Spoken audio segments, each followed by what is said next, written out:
That's a good one. 60% of the time, all the time, is the same thing, just a slow, steady retrieve. And there we go. Wrong size, but the right paint job. Fish. This one feels a little bit nicer. Fish. This one could be the biggest one of the day. Is that a fish? Yes, that is a fish. Welcome back to the channel, y'all. I intentionally did not record an intro because I figured, like normal, whenever I do an intro, it screws up the trip and I don't catch anything. But, yeah, I am really glad to see how this video panned out. Caught quite a few that would have been good for doing a little kitchen cook, but I decided to let them go. You know, good karma for later on. But that fall crappie bite is finally here, and I am so excited. Enjoy the video. That's a lot of pelicans, or whatever those big bastards are. Alright, as usual, I gotta watch where I point my camera because of all these very colorful, ignorant, racist things painted underneath the bridge. But it's been just a couple of days since the last time I was up here, and the water has come down even more. Like, it won't be much longer before I can walk back there to the point where I fished this last fall and winter. But anyway, let's see if there's some crappies or something under this bridge. Yo, something, there's something down there. Don't know what. But I got hit a couple of times. I figured I was just dragging it over a rock or something. But just keeping a slow, steady retrieve, it kept following it. Fish. About positive that's a crappie. And it is.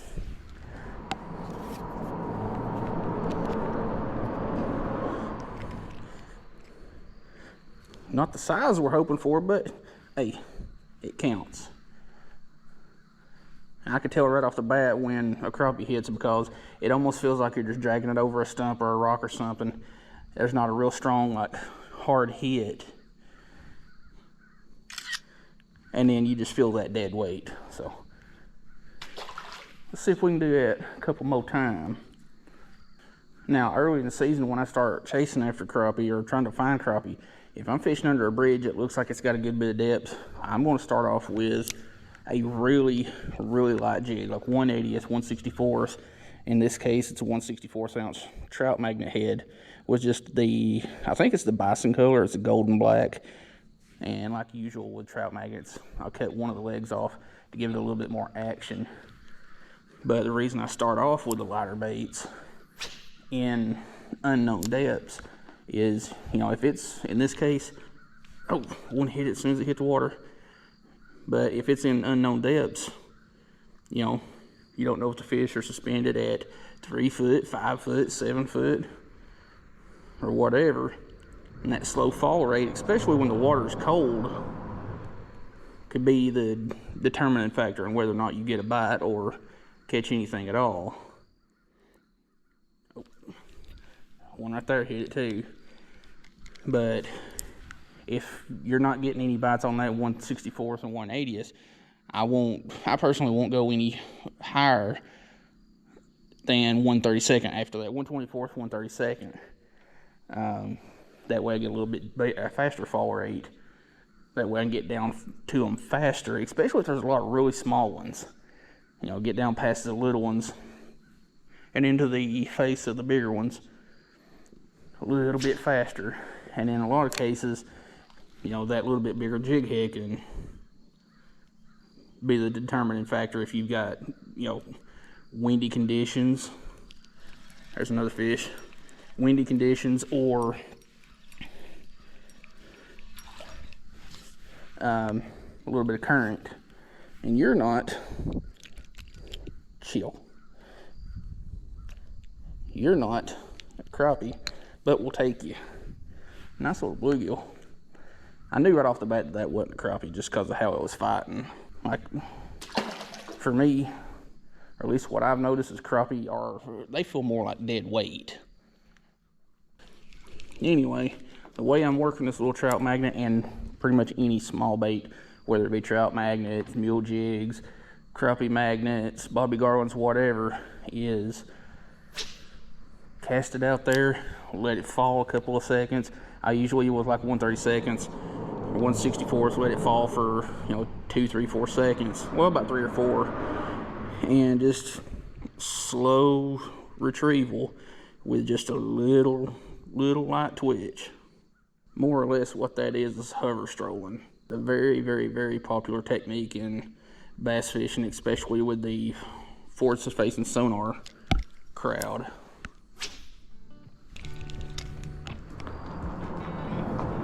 Hey, somebody left some needle nose pliers down here. Definitely need to be sprayed with some WD-40, but hey, we'll take them home. Another thing to pay attention to, especially around bridges or pretty much anywhere that has a color line, even if it's just a shadow like this, the crappie, predatory fish, whatever, are going to hide more inside that darker water or that color line and use it as an ambush point for any bait fish coming out of that lighter stuff. It's mostly a thing related to fishing around muddy water where it meets colored water, but this situation definitely works the same.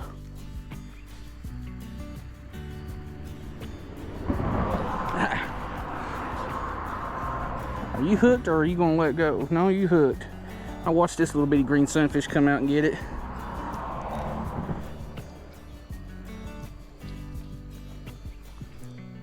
Teeny tiny little dude. Pretty nonetheless. But fishing around riprap is a real good spot for crappie also. Works better in some times of the year. And that little turd bit the tail off my trout magnet. But it works a little bit better at various times of the year. So anyway, since he took the tail off of my trout magnet, I guess we'll swap out something a little bit bigger. See what happens. And hey, found us another little goodie. Cigarette lighter. Don't have hardly any juice left to it, but hey, free stuff's free stuff. Is that a fish? Yes, that is a fish. That felt like a log. Hey, are you the right paint job? You are the right paint job.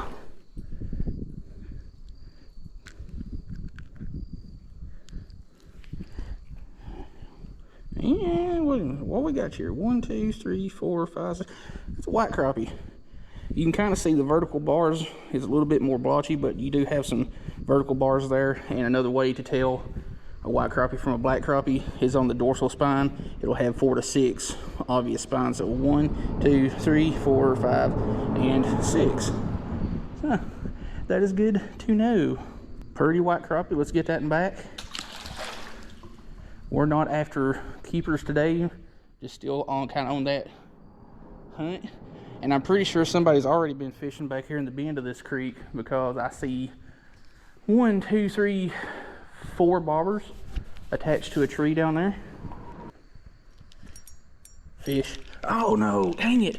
That was another crappie too. See, the thing with the crappie, kind of like what I was talking about, is the dead weight, is you set the hook into it and it just don't move. It's almost like you know how it feels when you snag into something. And then you just feel that head shake. Ah, darn it. Missed another one. I've got my hook turned out just a little bit. It's third time a charm. But while I'm thinking about it, the rod we're using right now is a Daiwa Presso 6.6 Ultralight with a Daiwa Revros LT1000 and some vicious 4-pound high viz. Now with crappie, you don't have to worry about line color. Crappie are not line shy whatsoever. I still prefer to use clearer lines, but when the water's stained and a little bit dirty, kind of like it is right now, it's not muddy, but when it's a little bit dirty, line color does not matter with crappie.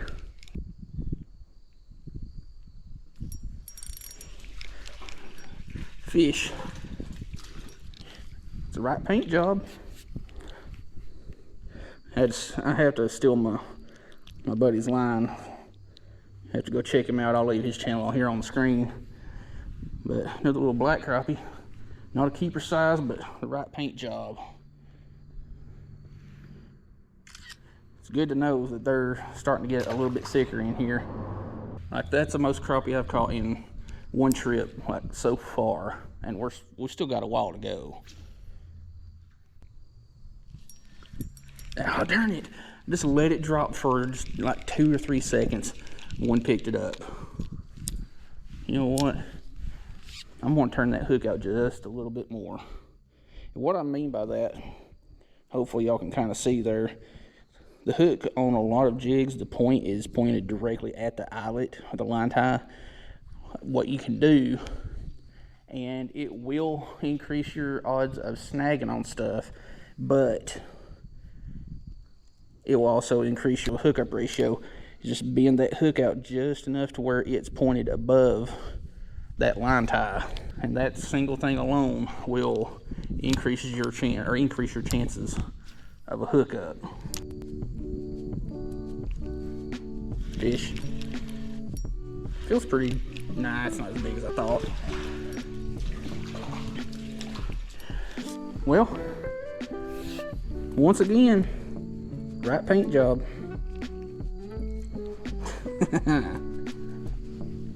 Won't turn you little goobers down.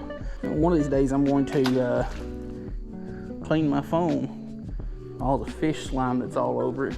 And the fish are starting to chase over here around this corner, so I may have to tie on a little jerkbait or a rooster tail and see what I can make happen over there. A lot of times, if that little cast and just slow twitch retrieve thing doesn't work, one thing that I have found that does work, well, sometimes, 60% of the time, all the time, is the same thing, just a slow, steady retrieve. And there we go. That definitely helped it. You bet when I was trying to talk about a technique and you can stop. Yeah, that's what I'm talking about. I definitely, seeing these things starting to really come in here is definitely making my day better, because I had something very unfortunate happen today, which my family knew was coming, but I'm not going to talk about it on video. Fish. Another crappie.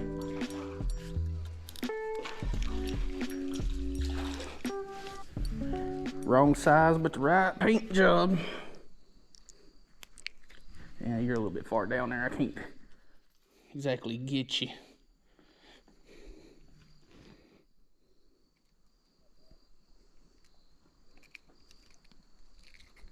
There we go.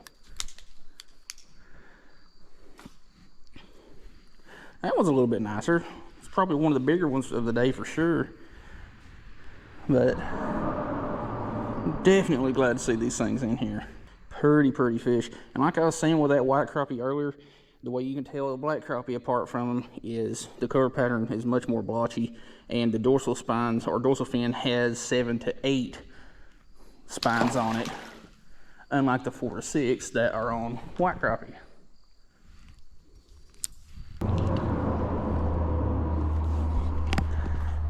I tell you what, these daggum pelicans down here are about the noisiest daggum things.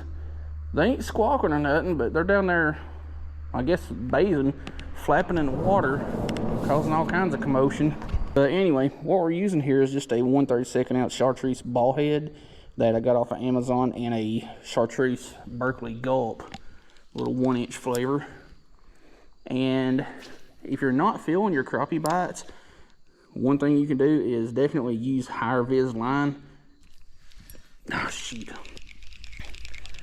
they're hanging out around that little corner, but definitely use higher vis line. That way you can see when your line goes from a bow in the line to tight. And a super light tip rod. Like this Presso has one of the lightest tip sections of any ultralight I've ever had. But seeing that deflection in that tip section will tell you whether or not you're getting bit, you know, if you're not actually feeling the bite. Another fish. I felt a little tick, but I wasn't sure if it had actually got it in. And that one sure enough did. I'm gonna have to have my pliers for you. There we go.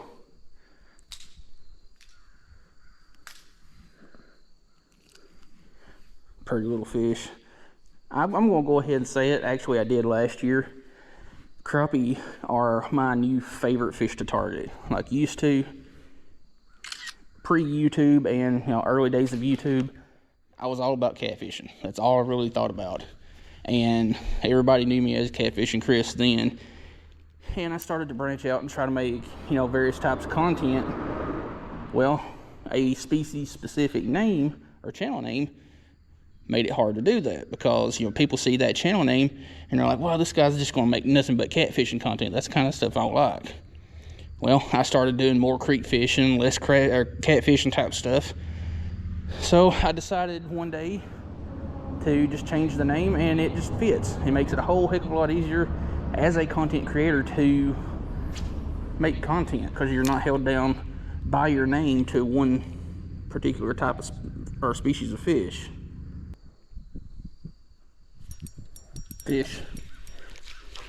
I didn't even feel the bite off of this one.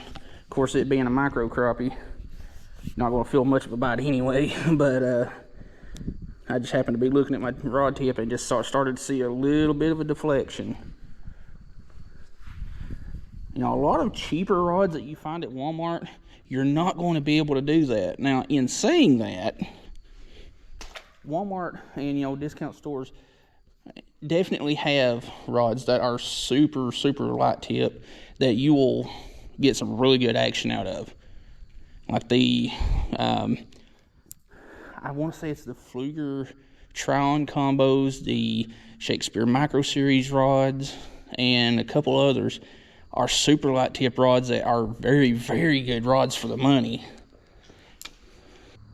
But your little bit nicer rods, which everything's gotten more expensive fish, your little bit higher priced rods like this, well, that was a crappie, but it got off.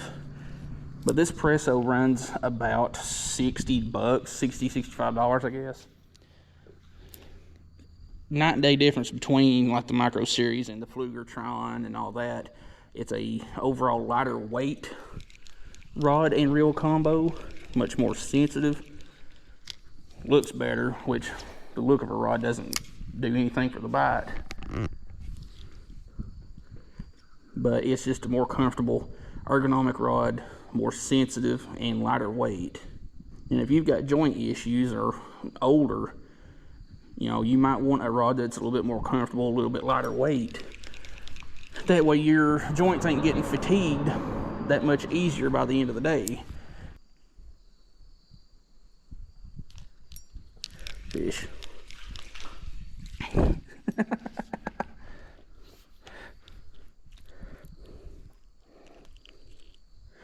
That Berkeley gulp's about shot. Tiny little crappie. That one right there is probably 4 or 5 inches, I guess.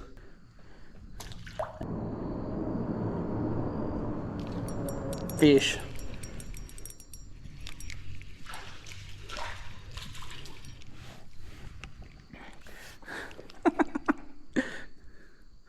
I will not complain about that. I really need my slime rag down here. A little black crappie. Okay. I don't even know how many we've caught so far.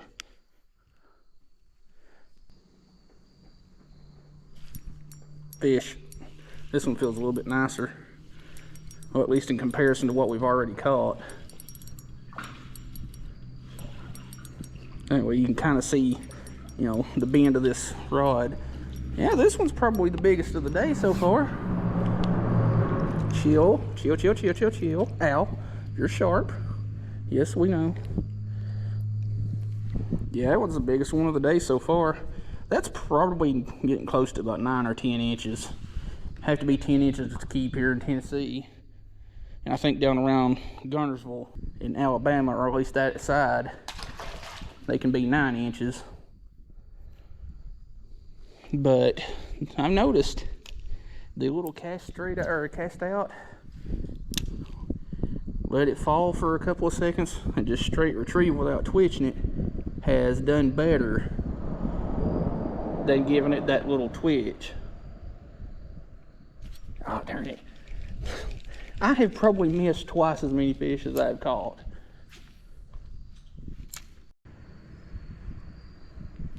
Fish. That's a little Gillikin McGee. He went airborne. Chill. Itty bitty little feller. And he janked up my lure. Yeah, that thing's tearing. I'm going to have to replace it in a minute anyway.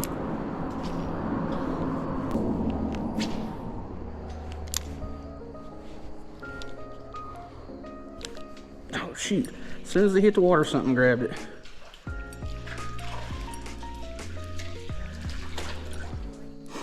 And of course, it's a very, very aggressive, very skin-hooked bluegill. Ooh, almost hit or hooked that one again. Fish. This one could be the biggest one of the day.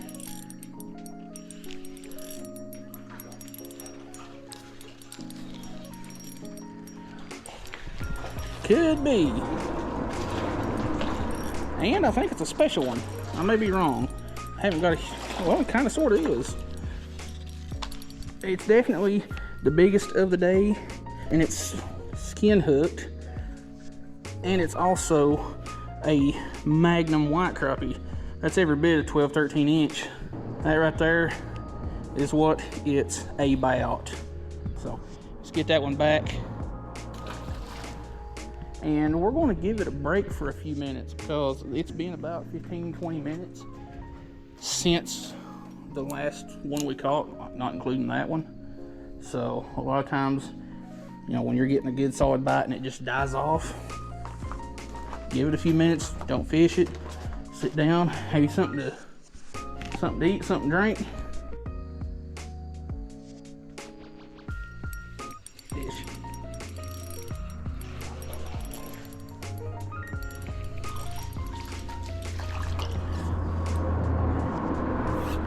First cast on a different color. Another little black crappie. That tail's getting kind of chewed up. I wonder if they're probably not spawning this time of year, but then again, I don't follow the crappie spawn too much. But I figured they've probably seen the chartreuse Berkeley gulp 1,000 times by now, so I changed it up to the smelt color. A little bit more natural.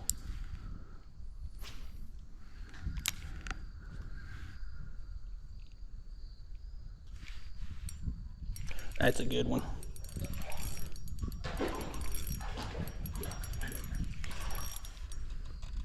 As soon as it hit the water.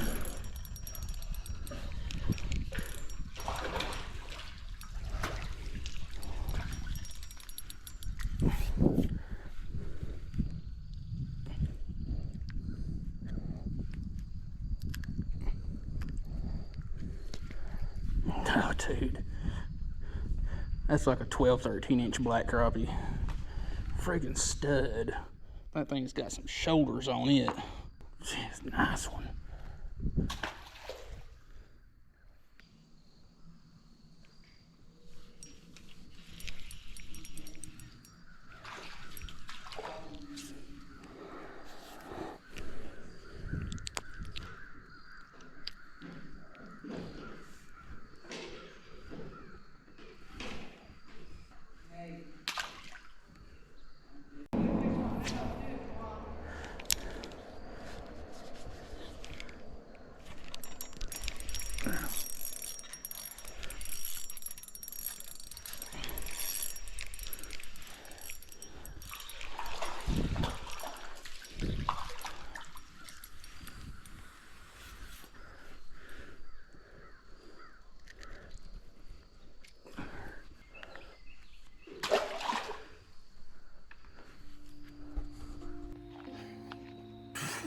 That was fun.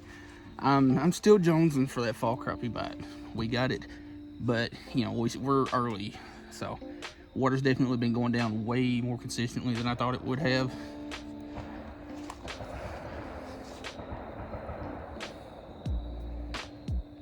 Somebody's having some fun in the woods back there. But anyway, I am glad to see these crappie in good numbers moving in there. I ended up with over 20, right around 20 fish. Yeah, 20 fish in an hour, and 16 of them were crappie, 4 were keeper size. I wasn't planning on keeping any of them to begin with, so it didn't matter. I just wanted to see what they're doing. America. I just wanted to see what the crappie were doing, how far they've moved up. So, going to plan on doing some crappie catch and cooks in the future. Just want to see what kind of numbers there are of the big ones in there before I do that. So,